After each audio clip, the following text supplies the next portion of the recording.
Japan दुनिया में सबसे ज्यादा तेजी से आगे बढ़ने वाला देश में से एक देश है। जापान टेक्नोलॉजी के क्षेत्र में इतना जल्दी तरक्की कर चुका है जिसे देखकर लगता है कि जापान 2023 में नहीं बल्कि 2050 में जी रहा है। जापान के लोग हर छोटी से छोटी चीज को टेक्नोलॉजी से जोड़ देते हैं। तो चलिए आज की इस वीडियो में जानते हैं जापान के ऐसे आविष्कारों के बारे में जिसे देखकर आपको यकीन हो जाएगा कि जापान 2023 में नहीं बल्कि 2050 में जी रहा है। और नंबर 1 पर है कलर चेंजिंग क्लॉथ।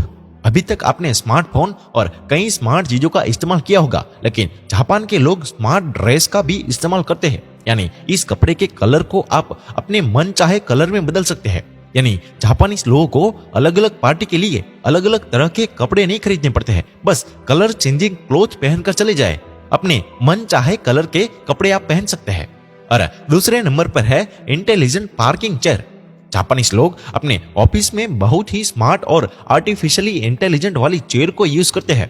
यह दुनिया की पहली ऑटोमेटिक चेयर है। इस चेयर के सामने क्लैपिंग यानी कि ताली बजाते ही यह अपनी जगह पर सेट हो जाती है।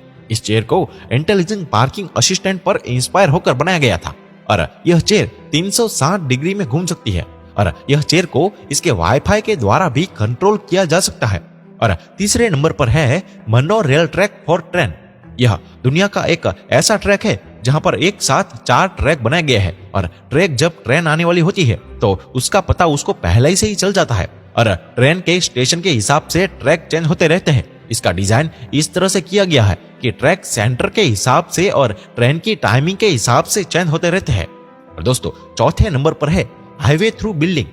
जापान में एक ऐसा हाईवे है जो बिल्डिंग के बीच से होकर गुजरता है। पहली बार देखने पर तो आपको शायद यकीन न हो, लेकिन इस खूबसूरत नजारे को देखकर हर कोई हैरान रह जाएगा। ऐसी अजीबोगरीब चीज आपको सिर्फ जापान में ही देखने को मिलेगी। दरअसल यहाँ एक हाईवे बनना था, लेकिन इस जमीन के मालिक ने सरकार को अपनी जमीन देने से मना कर दिया, जिसके चलते जापान सरकार को इस बिल्डिंग के 6ठे, 7वें और 8वें फ्लोर पर हाईवे बनानी पड़ी थी। और 5वें नंबर पर है टॉयलेट्स इन एलिवेटर। दुनिया भर में ऑफिस बिल्डिंग और होटल रूम में जल्दी पहुंचने के लिए एलिवेटर्स लगे हुए होते हैं, लेकिन जापान के इन एलिवेटर में टॉयलेट की भी सुविधा होती है, क्योंकि कभी कभार अचानक बिल्डिंग में लाइट चली जाती है। ऐसे में लिफ्ट में फंसे लोगों को परेशानी ना हो, इसलिए एलिवेटर में भी टॉयलेट की सुविधा दी गई है। और 6ठे नंबर पर है हाई स्पीड ट्रेन। जापान की हाई स्पीड ट्रेन, जिसको मैगवेल ट्रेन भी कहा जाता है, जो एक बहुत बड़े पैमाने पर चुंबकों की चुंबकीय शक्ति के इस्तेमाल से चलती है, जिसको मैग्नेटिक लेविटेशन कहा जाता है और बिना पहियों के भी चलती है। मैगवेल ट्रेन को सेंट्रल जापान रेलवे कंपनी और कावासाकी हेवी इंडस्ट्रीज द्वारा 2 सितंबर 2023 को बनाया गया था, जिसकी स्पीड 581 किलोमीटर प्रति घंटा थी। अगर आप इस ट्रेन को देखने के लिए खड़े रहेंगे तो जब वे ट्रेन आएगी तो पक्का आप डर जाएंगे, क्योंकि इसकी स्पीड ही इतनी ज्यादा है। और 7वें नंबर पर है ऑटोमेटिक डोर।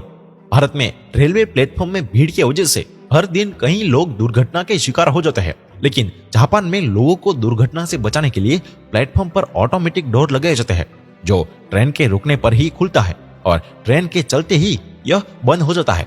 इस तरह से हर साल कई लोगों की जान बच जाती है। और 8वें नंबर पर है शोनन मोनोरेल ट्रेन।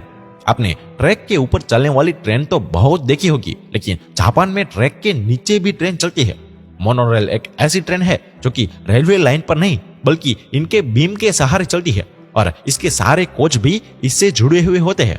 इसका पाथ सड़क मार्ग से लगभग 10 फीट या इससे भी अधिक ऊंचाई पर बनाया जाता है, जिससे कि यात्रियों को ट्रैफिक से बहुत आराम मिलता है। साथ ही यात्रियों की सुविधा का ख्याल भी रखा जाता है। और 9वें नंबर पर है हर चीज के लिए वेंडिंग मशीन। जापान में 50 लाख से भी अधिक वेंडिंग मशीन मौजूद है। क्यों चौंक गए ना? आप भी सोच रहे होंगे कि ऐसी कौन सी जरूरत के लिए इतनी सारी मशीन जापान में लगाई हुई है।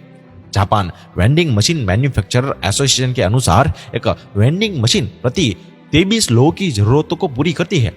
जापान की आबादी और यहाँ की संपत्ति की कीमतों की वजह से जापानी लोग के पास उपभोक्ता वस्तुओं को स्टोर करने के लिए ज्यादा जगह नहीं है, जिसकी वजह से जापानी कंपनियों ने रिटेल स्टोर खोलने की बजाय वेंडिंग मशीन लगाई हुई है। देश में लगभग हर चीज के लिए एक वेंडिंग मशीन है। तो दोस्तों, आपको ये जापान की टेक्नोलॉजी में कौन सी टेक्नोलॉजी सबसे ज्यादा अच्छी लगी, आप हमें कमेंट में जरूर बताइए। और दोस्तों, आपको ये हमारी वीडियो अच्छी लगी हो तो इसे ज्यादा से ज्यादा लाइक करें, शेयर करें और हमारे पेज को फॉलो या सब्सक्राइब करना ना भूलें। धन्यवाद।